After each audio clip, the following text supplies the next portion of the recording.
En conclusion de ce premier chapitre théorique, je voudrais vous parler d'une façon de penser le didgeridoo qui pourrait vous aider à vous immerger totalement dans cette technique.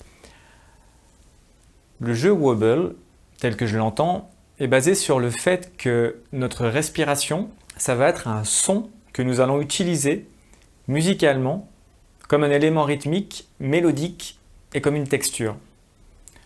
Cette phrase, mine de rien, elle est extrêmement importante et c'est en fait le concept de toute cette façon de jouer.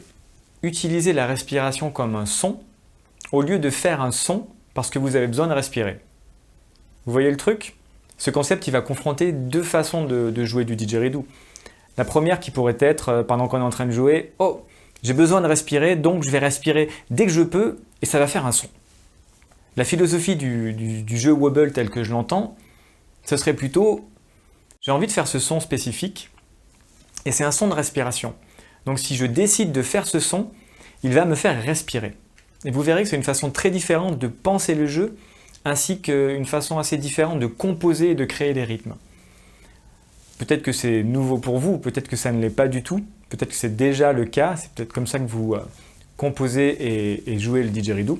Avec cette façon de penser, on va généralement respirer très régulièrement. Et c'est un point très important. Parce qu'en fin de compte, le fait de respirer souvent, mais bien sûr à chaque fois une petite quantité d'air, ça va nous permettre d'avoir les poumons constamment en possession d'oxygène.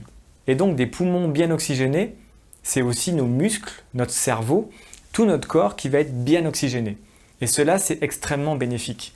Tant pour l'exercice physique qu'on peut être amené à devoir faire avec un didgeridoo, que pour notre lucidité et notre bien-être.